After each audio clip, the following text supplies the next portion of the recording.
గుంటూరు నుంచే కిరణ్ గారు పన్నుల ప్రపంచంలో బాగా పేరుగాంచారు. జిఎస్టీ, ట్యాక్స్, డిమాక్స్ సమస్యలు సులభంగా చెక్ చేసి పరిష్కారం చేస్తారు. కిరణ్ అసోసియేట్స్ పేరుతో నిరంతరం సేవలు ఉంటారు నిబద్ధతలు.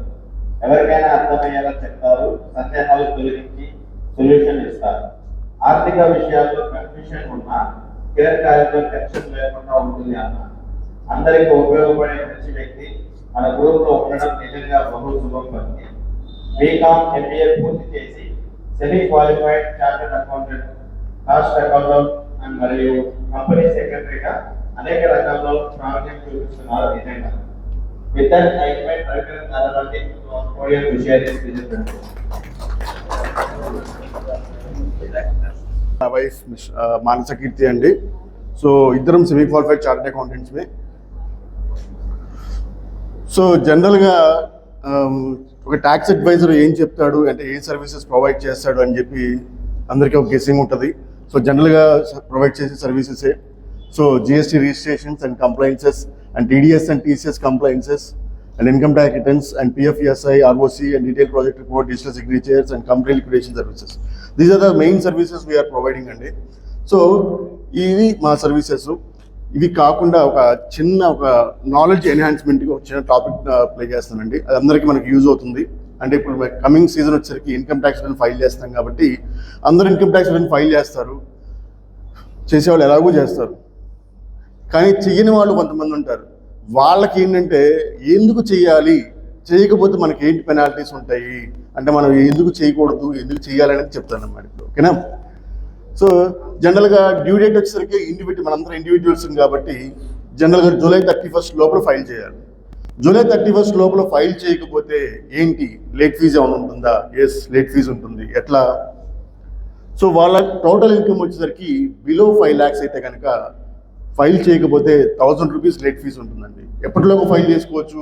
31 డిసెంబర్ లోపల ఫైల్ చేసుకోవచ్చు. ఇప్పుడు 2025 31 డిసెంబర్ లోపల ఫైల్ చేసుకోవచ్చు. వాళ్ళ టోటల్ ఇన్కమ్ వచ్చేసరికి మోర్ దాన్ 5 lakhs ఉందనుకోండి, సో వాళ్ళు 5000 రూపీస్ లేట్ ఫీజు పే చేయాల్సి వస్తుంది. ఎందుకు? 31 జూలై లోపల ఫైల్ చేయలేదు కాబట్టి. సార్ ఇంతే కదండి, ఒక 1000 రూపాయలు కట్టేస్తాం, 5000 రూపాయలు కట్టేస్తాం, ఫైల్ చేసేసుకుంటాం, ఏమైందని చెప్పి అనుకుంటారు. సో దీంతో పాటు ఇంకో చిన్న పెద్ద డిసడ్వాంటేజ్ ఏంటంటే ఇన్ టైంలో కనుక మనం ఇన్కమ్ ట్యాక్స్ ఫైల్ చేయకపోతే మనకి సంబంధించిన బిజినెస్లో లాసెస్ కానీ ఏదైనా ఉంటే కనుక అవి నెక్స్ట్ ఇయర్కి మనం క్యారీ ఫార్వర్డ్ చేసుకోలేమన్నమాట. ఎందుకు క్యారీ ఫార్వర్డ్ చేసుకోలేమంటే ఈజ్ లా డిసైడెడ్ అండి. సో ఎందుకంటే ఆ లాసెస్ అనేది క్యారీ ఫార్వర్డ్ చేసుకోకపోతే నెక్స్ట్ ఇయర్ మనకి ప్రాఫిట్స్ ఉంటాయి, ఇయర్ లాసెస్ ఉన్నాయి. ఈ లాస్ నెక్స్ట్ ఇయర్కి క్యారీ ఫార్వర్డ్ చేసుకుంటే మనం సెట్ ఆఫ్ చేసుకొని next year income total taxable income తగ్గించుకోవడానికి ఛాన్స్ ఉందన్నమాట. సో ఈ బెనిఫిట్ అనేది పోతుంది. అండ్ అలాగే మనం ఏదైనా క్యాపిటల్ గెయిన్స్ వచ్చింది, క్యాపిటల్ లాస్ వచ్చింది, ఆ క్యాపిటల్ లాస్ వచ్చినా కానీ రిటర్న్ టైంలో రిటర్న్ ఫైల్ చేయకపోతే దానికి సంబంధించిన లాస్ని కూడా క్యారీ ఫార్వర్డ్ చేసుకోలేము అనమాట. సో అందుకని ఇన్కమ్ ట్యాక్స్ రిటర్న్ అనేది ఫైల్ చేసుకుంటే ఆటోమేటిక్గా ఇన్ టైంలో మనం ఈ ప్రమాదం నుంచి తప్పించుకోవచ్చు అనమాట. అండ్ అలాగే సార్ ఇన్కమ్ ట్యాక్స్ ఫైల్ చేసుకుంటే నాకేంటి సార్, నాకేం వస్తుంది, రిఫండ్ వస్తుంది. నాకు చాలామంది ఒక మైక్ ఏంటంటే ఇన్కమ్ ట్యాక్స్ ఫైల్ చేస్తే నాకు రిఫండ్ వస్తుందని చెప్పి. రిఫండ్ ఎప్పుడు వస్తుంది? మనకి ఏదైనా టీడీఎస్ కట్ అయితే అప్పుడు మాత్రమే రిఫండ్ వస్తుంది. కొంతమంది వస్తుంటారు అన్నమాట అన్అవేర్నెస్గా. సార్ నేను రిటర్న్ ఫైల్ చేస్తాను, నాకు ఎంత రిఫండ్ వస్తుంది? సార్ టీడీఎస్ కట్ అయితేనే రిఫండ్ వస్తుందండి, టీడీఎస్ కట్ కాకపోతే రిఫండ్ రాదనమాట. సో ఒక చిన్న సెక్షన్ అనమాట. అండర్ సెక్షన్ 270A కింద ఏం చెప్తుందంటే మనం జనరల్గా ఇగ్నోరెన్స్ కావచ్చు, లేకపోతే మీ తెలియకుండా కావచ్చు, తెలిసి కావచ్చు, కొన్ని ఇన్కమ్స్ని మనం ఇన్కమ్ ట్యాక్స్ రిటర్న్లో ఫైల్ చేయకుండా అంటే మెన్షన్ చేయకుండా ఉంటాం అనమాట. సో అది కనుక విల్లింగ్గా అది మిస్రిప్రజెంటేషన్ చేస్తూ వాంటెడ్లీ కనుక చేస్తే సో ఎంత ట్యాక్స్ పడుతుంది, ఎంత పెనాల్టీ పడుతుంది అనేది చూద్దాం ఇప్పుడు. సో అండర్ రిపోర్ట్ చేశాడు ఏంటంటే ఎగ్జాంపుల్ ఒక పర్సన్ తీసుకుందాం. ఎవరిని తీసుకుందాం? సునీల్ గారిని తీసుకుందాం. సునీల్ గారు ఏం చేశారంటే ఇన్కమ్ ట్యాక్స్ దాన్ని ఫైల్ చేయలేదు. ఏముంది లేదు, నాకు కమిషన్ వచ్చింది, ఆయన కమిషన్ వచ్చింది, వాళ్ళు క్యాష్ ఇచ్చారు, బ్యాంక్ అకౌంట్లో రాలేదు. సో క్యాష్ ఇచ్చారు కదా, అది ఎవరు చూస్తారులే అని చెప్పి సునీల్ గారు 10 లక్షల రూపాయలు చెప్పి ఇన్కమ్ చూపించలేదు. సో అప్పుడు ఇన్ కేసు ఇన్కమ్ ట్యాక్స్ డిపార్ట్మెంట్కి కానీ లేకపోతే ఒక నోటీస్ వచ్చింది, మీరు చూపించకపోయినా సరే మీకు ఇచ్చిన వాళ్ళ అకౌంట్లో రాసుకుని ఉంటారు, వాళ్ళ సునీల్ గారికి 10 లక్షల రూపాయలు కమిషన్ ఇచ్చామని చెప్పి. సో వాళ్ళ దగ్గర నుంచి ట్రేస్ చేసి సునీల్ గారు మీరు 10 లక్షల రూపాయలు ఇన్కమ్ వచ్చింది, మీకు ఎందుకు చూపించలేదని చెప్పి ఇన్కమ్ ట్యాక్స్ డిపార్ట్మెంట్కి ఒక నోటీస్ పంపించారు. అప్పుడు దాన్ని మీరు ప్రూవ్ చేసుకోవాలంటే ఎట్లాగా, అది వాంటెడ్లీ అన్వాంటెడ్లీ మీకు తెలియక చూసుకోలేదు అనమాట. సో వాంటెడ్లీ మీరు కనుక చూసుకోకపోతే చేయలేదంటే కనుక మీరు ఎంతైతే ఆ 10 lakhs మీద జనరల్గా ఎంత ట్యాక్స్ కట్టాల్సి వస్తుంది, 1,17,000 రూపీస్ కట్టాలన్నమాట యాక్చువల్గా. సో 1,17,000 రూపీస్ కట్టాలి, కానీ మీరు చూపించుకోలేదు, ఆ 1,17,000 కట్టలేదు. సో దానికి పెనాల్టీ ఎంత వస్తుంది అంటున్నారు, 2,34,000 రూపీస్. అంటే ఏంటి, 200% అనమాట. సో కంపల్సరీ ఏంటంటే ఏదైనా ఇన్కమ్ ఉంటే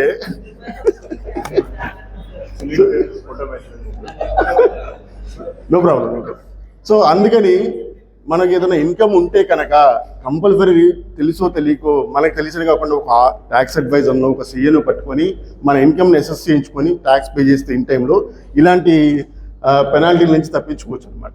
సో లేదు మనకి తెలుసు తెలియక చేసాము, అది ఈజీగా ప్రూవ్ అయిపోతుంది. తెలిసింది అంటే తెలియక చేసామా తెలిసి చేసామా అనేది, తెలియక చేసాము అర్థమైపోతుంది. సో అప్పుడేంటి 50% అనమాట. అంటే ఎంత, 1,17,000లో 50% అంటే 53,750 రూపీస్ మాత్రమే ట్యాక్స్ పే చేయాలి. పెనాల్టీ తెలిసిపోతుందండి, ఇన్కమ్ ట్యాక్స్ వల్ల తెలిసిపోతుంది, మాకు ఈజీగా తెలిసిపోతుంది. సో మీరు ఎలాగైతే డెంటల్ చూడంగానే ఇది ఏంటని చెప్పేస్తారో అట్లాగే చెప్పేస్తాం అన్నీ కూడా. సో ఈ అండర్ రిపోర్టింగ్ అనేది 2 types అనమాట. అట్లాగే 50% అయితే తెలిసి చేస్తే కనుక 200%, తెలియక చేస్తే 50% అనేది పెరుగుతుంది. సో అలాగే అండర్ సెక్షన్ 217A కింద ఎవరైతే బుక్స్ ఆఫ్ అకౌంట్స్ మెయింటైన్ చేయట్లేదో వాళ్ళకి పెనాల్టీ పడుతుంది అనమాట. ఎంతండి, 25,000 స్ట్రైట్ అవే. అంటే ఏంటి, బుక్స్ ఆఫ్ అకౌంట్స్ అంటే files, documents, purchase invoices, ledger, sales ledger, sales invoices, ఇవన్నీ బుక్స్ ఆఫ్ అకౌంట్స్ అనేది మెయింటైన్ చేయాలి. As per income tax rule ప్రకారం అయితే ఎవరైనా books of accounts minimum 7 years maintain చేయాలి. అంటే ఏదైనా క్వరీ కానీ ఏదైనా నోటీస్ కానీ వస్తే వాళ్ళు ప్రూవ్ చేసుకోవాలంటే మినిమం 7 years.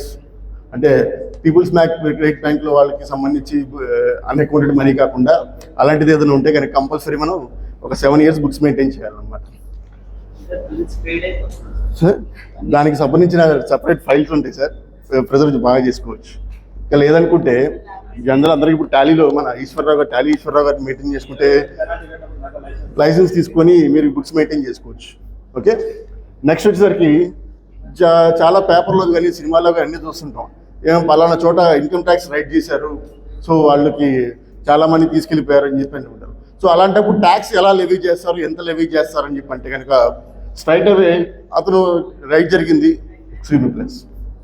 జరిగింది, సో ఆ ఇన్కమ్ని కనుక ఆ ఎస్ఎస్సి కనుక యాక్సెప్ట్ చేస్తే, ఎస్ నేను ఇన్కమ్ ఉంది నాకు, ఇది నేను నా ఇన్కమే అని యాక్సెప్ట్ చేసి తను రిటర్న్ ఫైల్ చేస్తే కనుక ఇంట్రెస్ట్ పెనాల్టీ అన్నీ పే చేసి యాక్సెప్ట్ చేస్తే స్ట్రైట్ అవే 30% తీసుకుంటారండి, 30% ట్యాక్స్ లెవీ చేసుకుంటారు.